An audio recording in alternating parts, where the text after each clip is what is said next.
नमस्कार भाइयों, भारतीय संस्कृति और विरासत में आपका स्वागत है। देखिए, ये जो है GS1 के अंतर्गत आता है, ठीक है, हिस्ट्री का। आपको पता होगा कि हिस्ट्री को यदि हम पार्टों में डिवाइड करें तो पहला होगा आपका ये प्राचीन इतिहास, उसके बाद मध्यकालीन इतिहास, उसके बाद आपका क्या है मॉडर्न हिस्ट्री, उसके बाद मॉडर्न हिस्ट्री आपका 1857 से 1947 तक ही है, ठीक है। उसके बाद आपका क्या आ जाता है आज़ादी के बाद भारत, मतलब 1947 से लेकर वर्तमान समय तक की राजनीति, ये भी आपको पढ़नी पड़ती है। उसके बाद आपका वर्ल्ड हिस्ट्री भी पढ़ना पड़ता है, ठीक है। इसमें आपकी जो जितनी महत्वपूर्ण क्रांतियाँ हैं, चाहे वो रूस की क्रांति हो, उसके बाद आपका ये आपका फ्रांस की क्रांति हो, इंग्लैंड की क्रांति हो, अमेरिकन क्रांति हो, अमेरिकन सिविल वार हो, सब उस पर देखा जाएगा, ठीक है।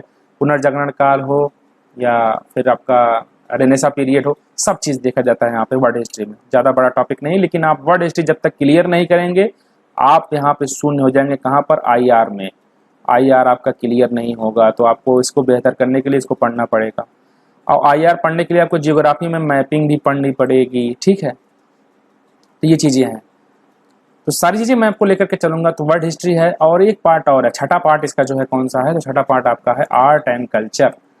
भाई, एशियन हिस्ट्री से हमको क्या मतलब, उस समय क्या मतलब, ऐसा नहीं कि नहीं मतलब है, हमें उस समय की स्थिति किस प्रकार से थी, क्या उस समय घटनाएं घटित हो रही थी, कैसा इंफ्रास्ट्रक्चर था। जैसे कि आपका हड़प्पा सभ्यता है, हड़प्पा सभ्यता में सड़कें किस प्रकार से संपूर्ण आकार की बनी हुई थी, बगल बगल कुएं थे, नालियां थी। तो भाई इसको हमें जानना है। स्तूप किस प्रकार से बनते थे, मंदिर किस प्रकार से बनते थे, नागर शैली, बेसर शैली, उसके बाद द्रविड़ शैली, इसको हमको देखना है। एडमिनिस्ट्रेटिव किस प्रकार से थे, चेट्टी कौन था, सारी चीजें जो है ये इसको देखनी है, क्योंकि हमको अपने इतिहास से यही सीखना है। अशोक के काल में एडमिनिस्ट्रेटिव एरिया कैसे थे, कैसे लोग चलाते थे, अलाउद्दीन खिलजी की बाजार नियंत्रण प्रणाली किस प्रकार से थी। तो ये हमारा मेन इंटेंशन है भारतीय संस्कृति और विरासत को समझने का, कि कल की चीजें जो है उसकी अच्छी चीजों को हम अपने यहाँ पर, कि हम भविष्य के प्रशासक हैं, हमको ये चीजें जरूरी होगी कि हमारे अपने इतिहास को, हम प्रशासन के इतिहास को जाने, तभी तो हम इस प्रशासक अच्छे बन पाएंगे। तो इसी कारण जो है आर्ट एंड कल्चर यहाँ पर जोड़ा गया था। तो इसी में भारतीय संस्कृति और विरासत का ये मूल एजेंडा था। मैं आपको ये चीज इतना इसलिए बताया क्योंकि धीरे धीरे आपका सिलेबस ये मैं क्लियर करते चल रहा हूँ। एक सेकंड रुक जाइए, इसको मिटा दें, तब आगे बढ़ते हैं। आपको समझ में आ रहा होगा, नहीं आ रहा है तो आप देखते रहिए, धीरे धीरे समझ में आने लगेगा, क्योंकि मैं 0 लेवल से ही चल रहा हूँ।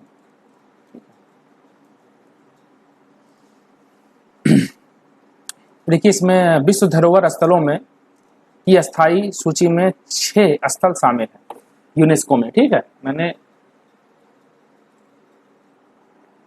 अभी सुबह सेशन करवाया था, उसमें ये चीज बताई थी। टैग्स, क्या क्या टैग है इसके, तो सामान्य अध्ययन 1 GS1 का ये टॉपिक है। इसमें संरक्षण, सरकारी नीतियां, हस्तक्षेप और भारतीय विरासत। GS जानते हैं क्या क्या आता है, इतिहास आता है, आर्ट एंड कल्चर आता है, भूगोल आता है, ठीक है। इतिहास, भूगोल, आर्ट एंड कल्चर, और काफ़ी भूगोल के भी आप काफ़ी पार्ट वहाँ पर देखेंगे, और भारतीय समाज, ठीक है। भारत में महिलाओं की स्थिति, भारत में जो लेकिन हाँ चीज़ है, भारत में महिलाओं की स्थिति यहाँ पर देखेंगे, लेकिन समाज में जो वर्तमान में मुद्दे चल रहे हैं, ये सामाजिक मुद्दे में देखा जाएगा, ठीक है। वो अलग टॉपिक है GS2 या GS3 में, ठीक है। GS2 में है सामाजिक मुद्दे। हालांकि लोग भारतीय समाज और सामाजिक मुद्दे दोनों मिलकर के साथ में ही पढ़ते हैं, और दोनों को एक साथ पढ़ना भी ठीक होता है। चलिए आगे बढ़ते हैं। चर्चा में क्यों है, तो हाल ही में 6 भारतीय स्थानों को यूनेस्को, संयुक्त राष्ट्र शैक्षिक, वैज्ञानिक और सांस्कृतिक संगठन के विश्व धरोहर सूची में अस्थायी रूप से जोड़ किया गया है। टेंटेटिव लिस्ट में जोड़ा गया है, कुछ दिन में इसको अस्थायी लिस्ट में कन्वर्ट कर दिया जाएगा। पहले ये टेंटेटिव लिस्ट में डाला जाता है। इसकी संस्कृति भारतीय पुरातत्व सर्वेक्षण ASI, archaeological survey of India, Alexander Cunningham, आप इसको देख लीजिए, पहले थे, द्वारा की गई थी, जो भारतीय स्मारकों के संरक्षण और सुरक्षा के लिए जिम्मेदार है, ठीक है। ASI, आप कमेंट में बताइए कि ASI की स्थापना कब हुई थी, पहले इसके अध्यक्ष कौन थे, मैंने बोल दिया था पहले, और वर्तमान समय में इसकी क्या प्रासंगिकता है, क्या कार्य करता है, इसको मैं आपको बता ही दूंगा। चलिए, अब अस्थायी सूची क्या है, यूनेस्को के संचालनात्मक दिशा निर्देश ऑपरेशनल गाइडलाइंस 2019 के अनुसार किसी भी स्मारक स्थल में को विश्व विरासत स्थल वर्ल्ड हेरिटेज साइट की सूची में अंतिम रूप से शामिल करने से पहले उसे 1 वर्ष के लिए अस्थायी सूची में रखना अनिवार्य होता है। आपको समझ में आया होगा कि यही कारण है कि इसको इसमें डाला गया, अस्थायी सूची पहले डाला जाता है। जैसे कि सच्चिदानंद सिन्हा को पहले अस्थायी अध्यक्ष बनाया गया, उसके बाद डॉक्टर राजेंद्र प्रसाद को अस्थायी अध्यक्ष बनाया गया 9 और 11 तारीख को, 11 और 13 को, शायद 9 को तो पहली बैठक हुई थी और पहली बैठक को 9 को ही बना दिया गया था, तो 11, 9 और 11 सही है। इसमें नामांकन हो जाने के बाद इसे विश्व विरासत केंद्र वर्ल्ड हेरिटेज सेंटर को भेज दिया जाता है। इस सूची में भारत में अब तक कुल 48 स्थल शामिल किए गए हैं। ठीक है, भारत के 48 स्थल हैं। विश्व विरासत स्थल यूनेस्को की विश्व विरासत सूची वर्ल्ड हेरिटेज लिस्ट में विभिन्न क्षेत्रों और वस्तुओं की अंकित किया जाता है। देखिए, इसका मूल एजेंडा ये था कि जो विश्व की धरोहरें हैं उसको सुरक्षा प्रदान करने के लिए एक ऐसी संस्कृति को भी विकसित किया जाए कि लोग इसको समझें कि हमारा अस्तित्व क्या था पहले का, हम अपनी आने वाली पीढ़ियों को ये बता सकें कि हम कहाँ से आए हैं, कैसी हमारी स्थिति है, ये हम लोग यहाँ से थे, हम लोगों का डेवलपमेंट इस प्रकार से था। ठीक है, इसके लिए जो है विश्व विरासत स्थल का निर्माण किया गया, सूची का निर्माण किया गया। ठीक है, यह सूची यूनेस्को द्वारा वर्ष 1972 में अपनाई गई। विश्व सांस्कृतिक और प्राकृतिक धरोहरों के संरक्षण से संबंधित कन्वेंशन नामक एक अंतरराष्ट्रीय संधि में सन्निहित है। विश्व विरासत केंद्र वर्ष 1972 में हुए कन्वेंशन का सचिवालय है। यह पूरे विश्व में उत्कृष्ट सार्वभौमिक मूल्यों के प्रकृति और सांस्कृतिक स्थलों के संरक्षण को बढ़ावा देता है। इसमें 3 प्रकार के स्थल शामिल हैं, सांस्कृतिक, प्राकृतिक और मिश्रित। ठीक है, 3 प्रकार के स्थल हैं, सांस्कृतिक है, प्राकृतिक है और मिश्रित है। ऐतिहासिक विरासत कौन कौन से हैं? कल्चरल हेरिटेज स्थलों में ऐतिहासिक इमारत, शहर स्थल, महत्वपूर्ण पुरातात्विक स्थल, स्मारकीय मूर्तिकला और पेंटिंग कार्य शामिल किए जाते हैं। प्राकृतिक विरासत नेचुरल हेरिटेज में उत्कृष्ट पारिस्थितिक इकोसिस्टम, जो उच्च स्तर का इकोसिस्टम है, विकासवादी प्रक्रियाएं, डार्विन का जो विकासवाद सिद्धांत है, नई प्रकार की कोई जैसे चीजें हैं विकास में उत्पन्न हुए हैं तो उसको भी इसमें दिखा सकते हैं। अद्वितीय प्राकृतिक घटनाएं, दुर्लभ लुप्तप्राय प्रजातियों के आवास स्थल आदि शामिल किए जाते हैं। मिश्रित विरासत मिक्स्ड हेरिटेज स्थलों में प्राकृतिक और सांस्कृतिक दोनों प्रकार के महत्वपूर्ण तत्व शामिल होते हैं। भारत में यूनेस्को द्वारा मान्यता प्राप्त कुछ 38 विरासत धरोहर स्थल सांस्कृतिक में 30 सांस्कृतिक हैं, 7 प्राकृतिक है और 1 मिश्रित है। भारत में यूनेस्को द्वारा मान्यता प्राप्त कुल 38 विरासत धरोहर में स्थल में 38 तो विरासत धरोहर हैं। वैसे तो यहाँ पर जो है उन्होंने बताया है कि 48 है। ठीक है, 48 टोटल है, इसमें 38 विरासत धरोहर स्थल है। ठीक है, जिसमें 30 सांस्कृतिक हैं, कल्चरल हैं, 7 जो है वो नेचुरल है और 1 जो है मिक्स्ड है। इनमें से शामिल जयपुर शहर सबसे नया है। जयपुर वाला शहर जो है उसमें सबसे नया है राजस्थान का। ठीक है, अस्थायी सूची में शामिल 6 नए स्थलों के विषय में सतपुड़ा टाइगर रिजर्व, एक सेकंड,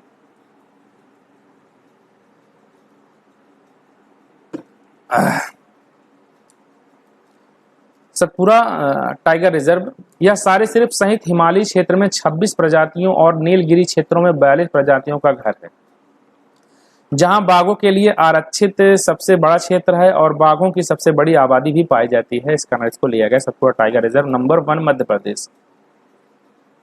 ये देखिए बाघों के रहने का स्थान है। ठीक है, ये इमेज है। वाराणसी के घाट उत्तर प्रदेश, ये घाट 14वीं शताब्दी के हैं, लेकिन अधिकांश का पुनर्निर्माण 18वीं शताब्दी के मराठा शासकों के सहयोग से किया गया। इन घाटों में हिंदू पौराणिक कथाओं में विशेष रूप से स्नान और हिंदू धार्मिक अनुष्ठानों का संपन्न समागम है, विशेष महत्व दिया गया है इसको। तो इसके लिए जो है यूनेस्को के ये अस्थायी सूची में शामिल किया गया है। हायर वेनकल का महापाषाण स्थल कर्नाटका, यह लगभग कर्नाटक के अब इसका जो आधुनिक कर्नाटक बना हुआ है उसके केम्पेगौड़ा फर्स्ट है। ठीक है, याद कर लीजिए। यह लगभग 2800 वर्ष पुराना सबसे पुराना प्रागैतिहासिक बस्तियों में से एक महापाषाणिक स्थल है। मैं इसलिए रुक रहा हूँ। देखिए थोड़ा मैं आपको बीसी और एडी के बारे में बता दूं। देखिए वर्तमान में जो चल रहा है उसको हम एडी कहते हैं, ठीक है।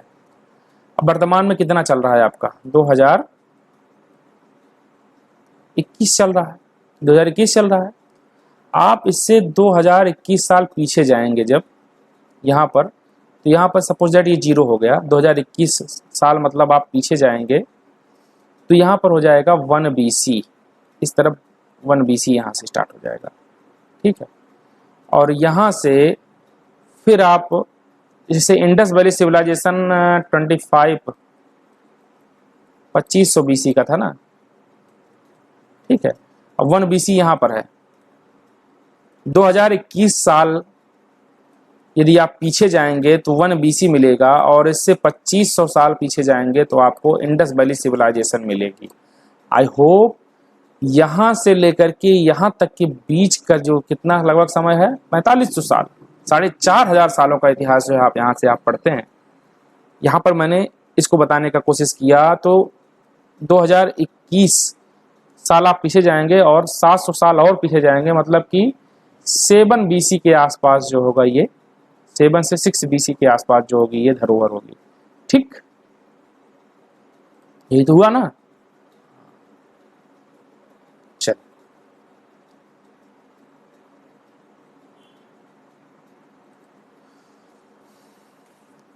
महापाषाणिक स्थल जहां कुछ अंत्येष्टि स्मारक भी मौजूद हैं।